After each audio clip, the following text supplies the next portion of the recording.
మాతృదేవోభవ. పాదమందుబడిన పద్మావతారమ్ము సిగ్గుబడుచునుండె నిగ్గులేక. జగన్మాత పాదమందుబడిన పద్మావతారమ్ము సిగ్గుబడుచునుండె నిగ్గులేక. ఇట్టి దివ్యకాంతికి ఈరేడు లోకాల సాటి లేదు శివుని ఛాయదక్క. ఇట్టి దివ్యకాంతికి ఈరేడు లోకాల సాటి లేదు శివుని ఛాయదక్క. ఏబిఎన్ ఆంధ్రజ్యోతి ప్రేక్షక మహాశయులందరికీ నవజీవన వేదం అనే కార్యక్రమంలో 794 భాగానికి స్వాగతం పలుకుతున్నాం. రాజు కొనంగ పొయ్యి ఒక రవ్వయు చాలదె నిప్పు. ఆస్ట్రియా రాజకుమారుడొక్కరుని ప్రాణముదీసిరి సెర్బియన్లు. అదే వ్యాజము కండు చూపి బలవత్తర రాజ్యములన్నీ తీటమై ఆజికి వాజులెక్కెను మహాగవదాగము గ్రమ్మె విశ్వము. జీవితంలో భయంకరమైన ఘట్టాలనుకున్నా, మధురమైన ఘట్టాలనుకున్నా, ముఖ్యమైన ఘట్టాలకి ఎప్పుడు 2 కారణాలు ఉంటాయండి. ఒకటి తాత్కాలిక కారణం, స్పాట్ రీజన్ అంటారు ఇంగ్లీష్లో దాన్ని. 2 పూర్వం నుంచి ఉన్న కారణం, దాన్నే అసలు కారణం అంటారు. మన మనస్సులో అవతల వ్యక్తి పట్ల ద్వేషం లేకపోతే సంఘటన కేవలం యుద్ధాన్ని కల్పించలేదు, ద్వేషమే యుద్ధాన్ని కల్పిస్తుంది.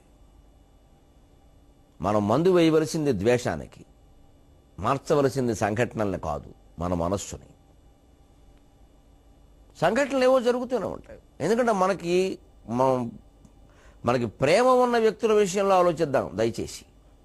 మనం ఇష్టపడే వ్యక్తులు కొందరు ఉంటారు, వారు ఏం చేసినా బాగానే ఉంటుంది. మనకి ఇష్టం లేని వ్యక్తులు కొందరు ఉంటారు, వారు ఏం చేసినా బాగుండదు, మంచి చేసినా.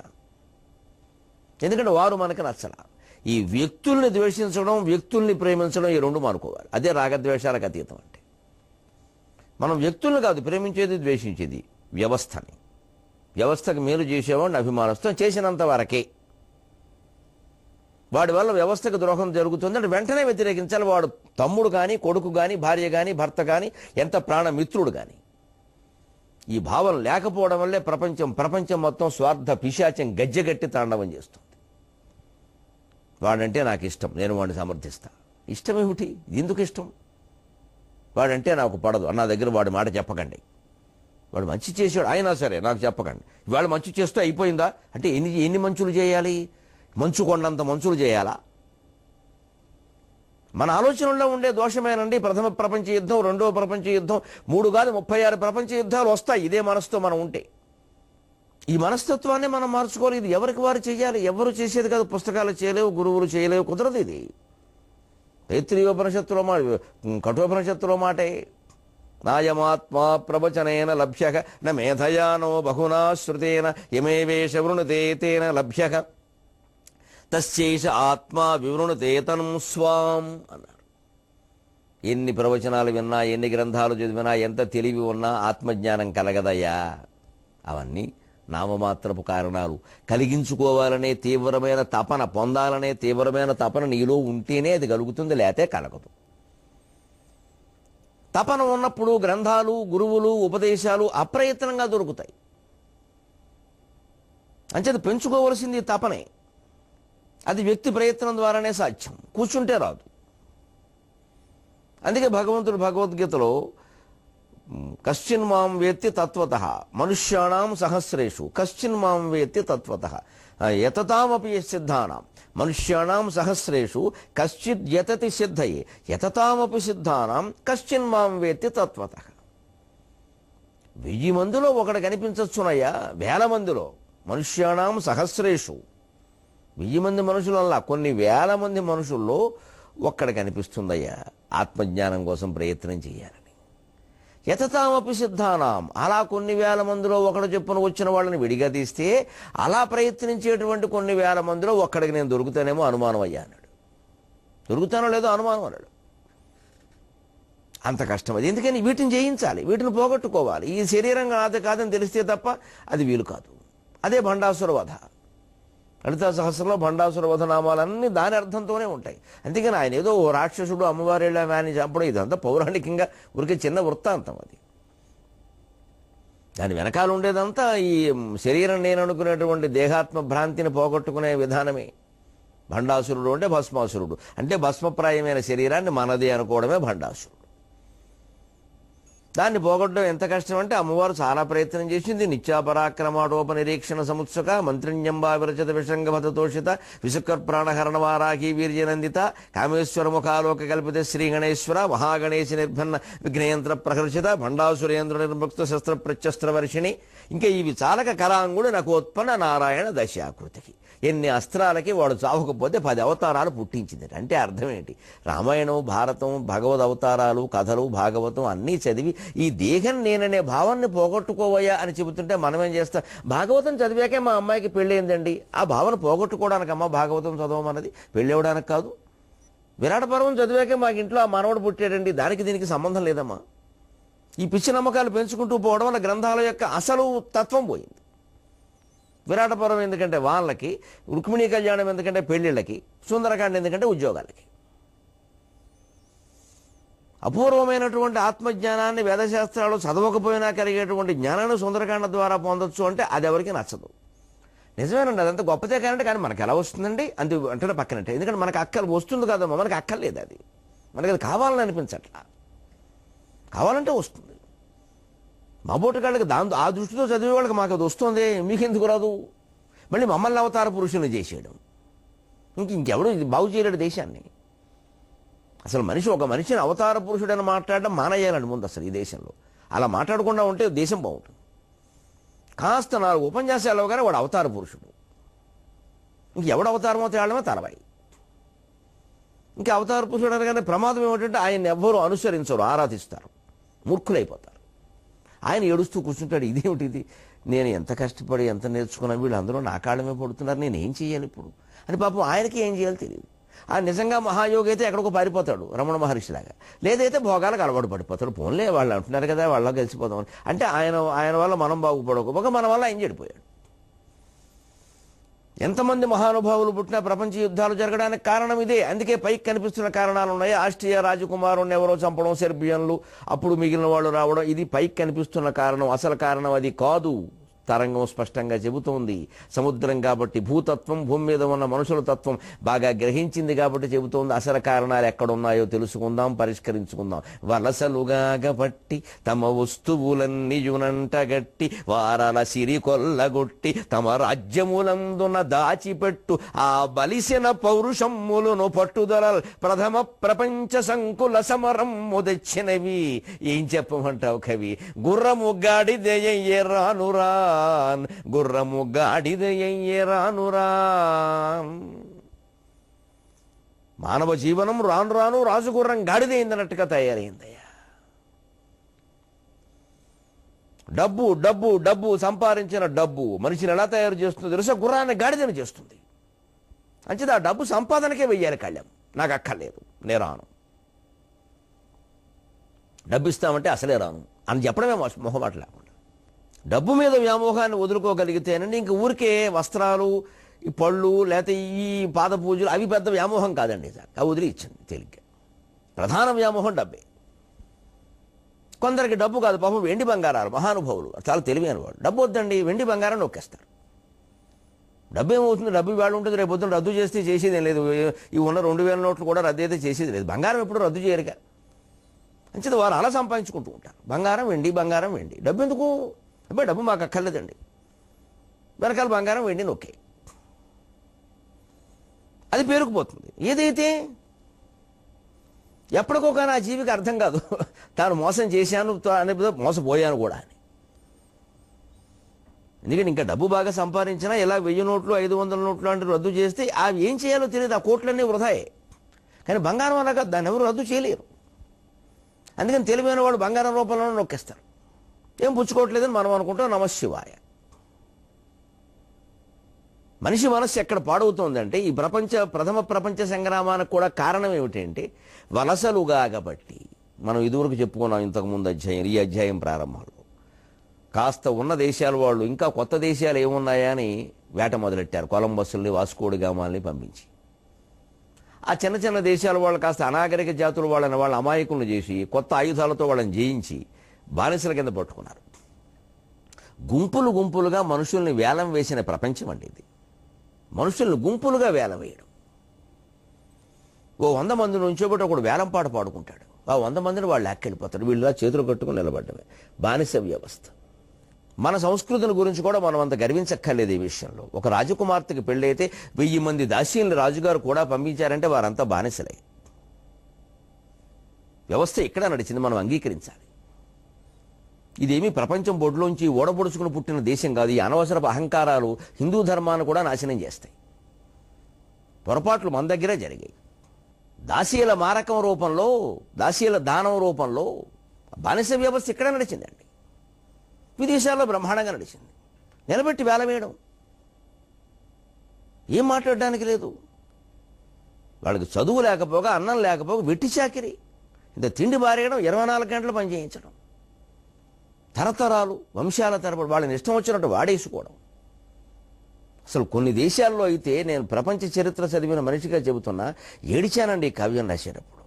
కొన్ని విదేశీ చరిత్రలో ఉన్న విషయం అండి, కొందరిలో ఉన్న నమ్మకం. ఆ రాజు చనిపోతే ఆ రాజు ఇంకా ఆ మాట ఏమన్నాలో తెలియట, ఆయనకి ప్రియురాళ్ళు ఉంటారు కదా దాసీలు, వాడు ఎవరెవరితో సంగమించాడో ఆ దాసీలను అక్కడ పాతేసేవారట. ఎందుకంటే వాడు చనిపోయే కూడా వాడికి భోగం అవసరం అవుతుంది, నువ్వు కూడా ఉండకపోతే వాడు ఏమవుతాడు? ఇది ఎక్కడ దుర్మార్గం అండి. వాడు చచ్చిపోయాడా, వాడు పైకి వెళ్ళాక వాడికి భోగం అవసరం అవుతుందా? ఆ భోగానికి ఈ అమ్మాయిని పాతేయాలా? చరిత్ర చీకటి కోణాలండి. క్రోమాన్యాన్ గుహాముఖాల్లో నాగరికత జీవనమెట్టిది, నైలునది నాగరికతలో సామాన్యుని జీవనమెట్టిది అని మహాకవి రాసిన మాటలకి ప్రభావితుడే నా పెద్ద కొడుక్కి పేరెట్టుకున్నానంటే ఈ గుండె ఎంత మండిందో మీరు ఆలోచించండి అమ్మా. నన్ను కమ్యూనిస్ట్ అని ముద్ర వేస్తే మీ దయ. నేను కనకదుర్గకి భక్తుడిని, కమ్యూనిస్టును కూడా. నేను చెప్పుకుందుకు సిగ్గుపడను. నేను ఆధ్యాత్మిక సామ్యవాదిని. I'm spiritual communist. నాకు నేను ఇంటి ముందు బోర్డు పెట్టుకుంటా, ఐఎమ్ స్పిరిచువల్ కమ్యూనిస్ట్. నేను ఆధ్యాత్మిక సామ్యవాదిని. నాది వివేకానందుడు మార్గం. ఆయన చెప్పిందే ఇది. పెదవాళ్ళ గురించి మాట్లాడడం, బానిసల గురించి మాట్లాడడం, దాసీల గురించి మాట్లాడడం కమ్యూనిజం అయితే. I love communism. అదేమి ప్రపంచాన్ని నాశనం చేసిన సిద్ధాంతం ఏం కాదండి, అంత ద్వేషించక్కర్లేదండి. అలాగే కమ్యూనిస్టులు కూడా దేవుణ్ణి కాదనడం అంత మూర్ఖత్వం ఇంకోటి లేదండి. చెప్పుకున్నాం కదా, కమ్యూనిస్టు వీరులైన వాళ్ళు అందరూ గొడవల్లోకి వస్తున్నారు, హాయిగా తీర్థాలు పుచ్చుకుంటారు. తప్పదో, తెలుసుకోవలసిందే. వయస్సు దాటాకైనా ఆత్మ అనేది వస్తుంది లోపల బయటికి, అది కమ్మేస్తుంది. అది ఏం కాదురా అబ్బాయి, నువ్వు చేసిన ఉద్యమాలన్నీ నిర్వీర్యం అయ్యే, దేవుడు నమ్ముకో వాడు చేస్తాడని చెబుతాడు. భగవద్భక్తి, సమస్త జీవుల యందు అనురక్తి, అదే ఆధ్యాత్మిక సామ్యవాదం, అదే వివేకానందుడి సిద్ధాంతం. కాస్త లోతుకెళ్ళి చూస్తే శంకరాచార్య సిద్ధాంతం కూడా అదే. ఆయన మొత్తం ఆచార్యుని చేసి కూర్చోబెట్టేశారు, కానీ ఆయన మాటలు కూడా అవి. ముఖ్యంగా వేదాంత డిండేమో అంతే స్తోత్రం, పక్కగా అదే చెప్పాడు ఆయన. మనం ఎంత మహానుభావుడు ఎటువంటి ఉపయోగపడే మాటలు చెప్పినా కొంతమంది పెద్దలు తర్వాత వారి శిష్యులు వారి భక్తులు వారి అనుయాయులు ఏం చేస్తారంటే అవి పక్కనట్టేసి వీళ్ళ ఆలోచనలు కమ్మేస్తారు, మొత్తం వీళ్ళ ఆలోచనలు మొత్తం ప్రచారం చేసేస్తారు. ఇవన్నీ ఆయనే చెప్పారంట. అసలు ఆ గ్రంథాలు చదవనీయరు. ఆ చదవనీయకుండా ఉండడానికి చేసే ప్రచారమే మీకు అర్హత లేదు, మీరు చదవకండి, తప్పు, ఇలా చెప్పేస్తారు. శంకరాచార్య గ్రంథాలు అందరూ చదవచ్చు. యోగ్యత లేనివాడు ప్రపంచంలో లేడు. అర్థమైతే చీమ దోమ కూడా చదవచ్చు. మూల గ్రంథాలు చదివితేనే అసలు విషయాలు తెలుస్తాయి. ఆ చదవకపోవడం వల్ల ఇలా వెనకాల పడ్డాం. ఎవరు వెనకాల పడాలని చూస్తున్నాం, మనం వెనకబడ్డాం. వలసలుగా కాబట్టి తమ వస్తువులన్నీ అంటగట్టి బలవంతంగా చేపట్టారు రాజ్యాన్ని. వీళ్ళ వస్తువులు అక్కడ అంటగట్టారు, బలవంతంగా కొనిపించారు వాళ్ళ చేత. మనమే ఇంగ్లీషు వాళ్ళ వస్తువులు ఎన్ని కొన్నామండి, అవసరం లేనివి. ఇప్పటికి ఎంత బాధపడుతున్నామండి ఇంగ్లీషు మాధ్యమం కారణంగా. ఇది వాళ్ళ వస్తువు కాదండి. అమ్మ, ఆవు, ఇల్లు, ఈశ్వరుడు లాంటి ధర్మార్థ కామ మోక్ష పురుషార్థ సాధనమైన మహత్తరమైన విద్యని మనం వదిలేసి apple, A for apple, B for bat, C for cat, D for dog అనే దిక్కుమాలని విద్యా విధానాన్ని తెచ్చుకున్నామే. పిల్లల్ని పిల్లుల్ని కుక్కల్ని చేసుకుంటున్నామే. ఇంటికి ఈశ్వరుడికి అంకితం చేయవలసినటువంటి జాతిని పిల్లులకి కుక్కలకి అంకితం చేస్తున్నామండి. ఎక్కడ ఇల్లు ఈశ్వరుడు, ఎక్కడ క్యాటు డాగు? దీనికోసం లక్షలు ఖర్చా? మరి ఇది వలస వస్తువు కదా, వాళ్ళు అంటగట్టింది కదా. వాళ్ళు ఇదేనండి వాళ్ళు చేసిన పని. వారణాసిని కొల్లగొట్టి మన డబ్బులు వాళ్ళు పెట్టుకెళ్లారు, మన వస్తువులన్నీ పెట్టుకెళ్లారు. మన దగ్గర పన్నులు విపరీతంగా వసూలు చేశారు. మన డబ్బుతో వాళ్ళ దేశాన్ని పోషించుకున్నారు. అన్ని చోట్ల ఇలాగే చేశారు పాశ్చాత్యులు. ఇంకా మన దేశానికి మనం రుణపడి ఉన్నాం. మన దేశం అలా ఇతర దేశాలను ఆక్రమించుకున్న పూర్వకాలంలో వాళ్ళ మీద పెత్తనాలు చేసి చేయలే. అసలు ఇక్కడ ఉన్న ఒక మతాన్ని విదేశాల్లో వ్యాప్తి చేయడం అనేది కూడా బౌద్ధం వచ్చాక జరిగింది. ఇది హిందూ సనాతన ధర్మం ఉన్నంతకాలం ఎప్పుడు మత ప్రచారానికి ఇతర దేశాలకి ప్రవక్తలను పంపడం అనేది జరగలేదు అసలు. అలాంటిది హిందూ ధర్మంలో ఉండదు. బౌద్ధం వచ్చాక జరిగింది. అశోకుడు మొదలెట్టాడు ఈ పని. చెల్లెల్ని పంపి బావమరిదిని పంపి మన గొడవ మనం చూసుకోకుండా ఇతర దేశాలకి ప్రవక్తలను పంపడం ఏంటండి మతానికి? అదే వచ్చింది మొత్తం కలహాలకి. అక్కడేదో ఓ మతం ఉంది కాదు, అది మతం కాదా? ఈ మతం అక్కడికి పంపాలా? ఇవాళ ఏదో విదేశాల నుంచి వచ్చారని చెబుతున్నాం. మనవాళ్ళు చేశారు బౌద్ధుల పని. బౌద్ధ రాజులు అశోకుడు, కనిష్కుడు గొప్ప రాజులుగా మనం చెప్పుకునేవాళ్ళే ఈ మత ప్రచారాలు చేశారు. ప్రపంచ శాంతి కోసం చేశారు. ప్రతివాడు అలాగే మాట్లాడతాడండి. అంత శాంతికి కాముకమైన బౌద్ధ మతం ప్రధానంగా కలిగిన శ్రీలంకలో ఎందుకంత హింస జరిగిందండి? బౌద్ధ మతం ఏం చేయగలిగిందండి అక్కడ? అంత బౌద్ధ మతం బ్రహ్మాండంగా ప్రభావితం చేస్తున్న చైనా దేశాన్ని ఏం చేసిందండి? మతం లేని దేశం ఎక్కడుందండి? యుద్ధం లేని దేశం ఎక్కడుందండి? మనిషిని బతకనిచ్చిన దేశం ఎక్కడుందండి? ఒక మానవుడుగా ఆలోచిస్తే రగురుకుపోతుందండి గుండె. అప్పుడే కావ్యాలు పుడతాయండి. కావ్యం ఊరికే పుట్టదమ్మా. కంఠం నీరది క్రమ్మినప్పుడు కదా కావ్యం మూలు పొంగుటలు. ఇంటం తేజము వెలుగుచుండుట కదా ఈ తేజము పొంగుట. ఇంట్లో ఇల్లాలనే దీపం లేకపోతే ఇంటాయన ఏం చేస్తాడండి? ఇంటం దీపము వెలుగుచుండుట కదా ఈ తేజము పొంగుట. వింటన్ పువ్వులు దూసినప్పుడు కదా విన్యాసముల్ వేషముల్. మింటన్ మబ్బులు మూగినప్పుడు గదా మేనెల్ల వర్షించుటల్. కంఠం నీరది క్రమ్మినప్పుడు గదా కావ్యములు పొంగుటల్. ప్రపంచ చరిత్ర చదివి రాత్రిళ్ళు కుళ్ళి ఏడ్చి వచ్చిన పద్యాలమ్మా ఇవి. ప్రత్యక్ష సాక్ష్యం నేను, ప్రత్యక్ష కర్తను నేను. ఎన్ని రాత్రులు ఏడిచానో, కళ్ళెంత వాచిపోయాయో నన్ను కన్నవాళ్ళకి తెలుసు, కట్టుకున్న వాళ్ళకి తెలుసు. ఏమైపోతాడో ఈ మనిషిని క్షోభపడ్డారు. ప్రపంచంలో నేను భాగం ఏమైపోతాయి అన్నాను నేను. ఇప్పటికీ అదే దృష్టి. ఇదే చరిత్ర. వలసలుగా కాబట్టి తమ వస్తువులన్నీ వినంటగట్టి వారల సిరి కొల్లగట్టి తమ రాజ్యమునందున దాచిపెట్టు ఆ బలిసిన పౌరుషములు. డబ్బు బాగా బలిస్తే ఒక్కొక్కడు ఎంత రెచ్చిపోతాడండి. ఎంతమంది రౌడీలను పెట్టుకుంటాడండి చుట్టూరా. ఎంత దోపిడీ చేయిస్తాడండి. ఎన్ని భూములు కబ్జా చేస్తాడండి. ఎప్పటికీ ఈ సన్నాసి ఈ భూమి మీద ఉంటాడా అండి? ఎలా అనుకుంటాడండి అసలు? ప్రపంచ చరిత్ర చూడలేదా? తన బంధువులను చూడలేదా? ఒక్కొక్క మనిషికి అక్రమంగా సంపాదించిన వాడికి 500 ఫ్లాట్ల బెంగుళూరులో. వాళ్ళ నాన్న ఓ రాష్ట్రానికి ప్రభుత్వ ప్రధాన కార్యదర్శి. ఆ దేశానికి పట్టిన కర్మ ఇది. ప్రభుత్వ ప్రధాన కార్యదర్శి అంటే ముఖ్యమంత్రికి మరో రూపం కదండి. ముఖ్యమంత్రి ఆలోచన ఆచరణ కార్యదర్శి అంటే ప్రభుత్వ ప్రధాన కార్యదర్శి అంటే ఆచరణాత్మక ముఖ్యమంత్రి, ప్రాక్టికల్ చీఫ్ మినిస్టర్. రాజకీయమైన ఆలోచనలు నిర్ణయాలు ముఖ్యమంత్రి గారు తీసుకుంటే ప్రధాన కార్యదర్శి వాటిని అమలు చేస్తాడు కలెక్టర్ల ద్వారా, యంత్రాంగం ద్వారా. అటువంటి ప్రధాన కార్యదర్శి ఆయన బంధువులు, ఆయన కొడుకులకి 500 ఫ్లాట్లు. బయటపడినవి ఇంకా బయటపడనివి ఏమి ఉన్నాయో. ఇంతంత డబ్బు ఇలా బలిసిన వాళ్ళు మరి రౌడీలు పెట్టుకోకపోతే ఎలాగో నడుస్తుందండి? వాళ్ళ డబ్బులు కాపాడుకోవాలిగా. సరిగ్గా అప్పుడంతే జరిగింది, మళ్ళీ ఇప్పుడంతే జరుగుతోంది. ఎక్కడ మారింది చరిత్ర? పాత రోజులు మంచివంటారు. ఏం మంచివి? ఎప్పుడు మనిషి ఒక్కడే. మంచివాడైతే మనిషి మొదటి నుంచి మంచివాడే, చెడ్డవాడైతే మనిషి మొదటి నుంచి చెడ్డవాడే. మంచి చెడ్డలు మొదటి నుంచి ఉన్నాయి. సత్ అసత్, అసతోమ సద్గమయ, తమసోమ జ్యోతిర్గమయ, మృత్యోర్మ అమృతం గమయ. లేకపోతే ఏడవలసిన అవసరం లేదండి. మొదట్లోనే ఏడిచారు ఋషులు. ఈ మనుషులు మృత్యువులో ఉన్నారు, వీరికి అమృతత్వం అందించు. ఈ మనుషులు అసత్తులో ఉన్నారు, మిథ్యలో ఉన్నారు, వీళ్ళకి సత్యాన్ని తెలియజేయి. ఈ మనుషులు చీకట్లో ఉన్నారు, వీళ్ళని వెలుగులోకి నడిపించు అని ఋషులు ప్రార్థించారంటే ఆవేళ చీకటి, ఆవేళ మృత్యువు ఉండబట్టే కదండి. ఏదో పెద్ద గొప్పలు చెప్పలేదండి మనకు తెలియని కాలాన్ని గురించి. సత్యాలు కళ్ళ ముందు కనిపిస్తున్నాయి. వలసలుగా కాబట్టి తమ వస్తువులన్నీయునంటగట్టి వారణసిరి కొల్లగట్టి తమ రాజ్యములందున దాచిపెట్టు ఆ బలిసిన పౌరుషమ్ములను పట్టుదల ప్రథమ ప్రపంచ సంకుల సమరమ్ము తెచ్చినవి. పట్టుదల, ఈ డబ్బుతో పాటు పట్టుదల. దా చూసుకుందాం వీడు సవాల్. వ్యవహారాలు పరిగెట్టుకుని కెలకడం. అక్కడి నుంచేమో నువ్వు చూసుకుందాం, నేను చూసుకుందాం. నువ్వు సెంటర్ చెప్పకు, నేను టైం చెప్పను. ఇప్పుడు ఈ మొత్తం ఈ యుద్ధాల్లో ఎవరు నలిగిపోతే నలిగిపోయేది మళ్ళీ సామాన్యులే. ఈ సవాళ్ల మధ్యలో నలిగిపోయేది సామాన్యులే. ఎందుకంటే వీడో 10 మందిని పంపిస్తాడు, వాడో 10 మందిని పంపిస్తాడు, కొడుకు చచ్చిపోతారు. మళ్ళీ వాళ్ళు బాగానే ఉంటారండి. ఎవరెవరు సవాల్ చేశారో వాళ్ళంతా బాగానే ఉంటారండి. ఈ కింద వాళ్ళు చచ్చిపోతారండి. ఈ కింద వాళ్ళని ఏమనాలో తెలియదు, ఎంత అమాయకులు. వీడి వెనకాలో 25 మంది, వాడి వెనకాలో 25 మంది చేరతారు. వీళ్ళు ప్రాణాలు పోతాయి. ఎప్పుడూ సామాన్యుడు బలైపోవడమే, సార్వభౌముడు బాగుపడ్డమే. ఏమి చరిత్ర, ఏమి మానవులు. ఈ దేశ చరిత్ర చూచిన ఏమున్నది గర్వకారణం. నరజాతి చరిత్ర సమస్తం రణరక్త ప్రవాహ శక్తం, నరజాతి చరిత్ర సమస్తం దరిద్రులను కాల్చుకు తినడం అని మహాకవి అన్నాడు అంటే తప్పేమైనా ఉందండి? ఆయన కంటే ఎవడైనా భగవంతుడు ఉంటాడండి నా దృష్టిలో. ఆయన అంటే ఎవరు ఉండరమ్మా. ఎవరు ప్రపంచాన్ని గురించి తాపత్రయపడ్డాడో వాడే భక్తుడు. మనం వెంటనే ఉంటాం అనే దేవుణ్ణి నమ్మరు కదా, అది పెద్ద ప్రమాదం. దేవుణ్ణి నమ్మిన వాళ్ళ వల్లే ఎక్కువ మోసాలు జరుగుతున్నాయి నమ్మని వాళ్ళకంటే.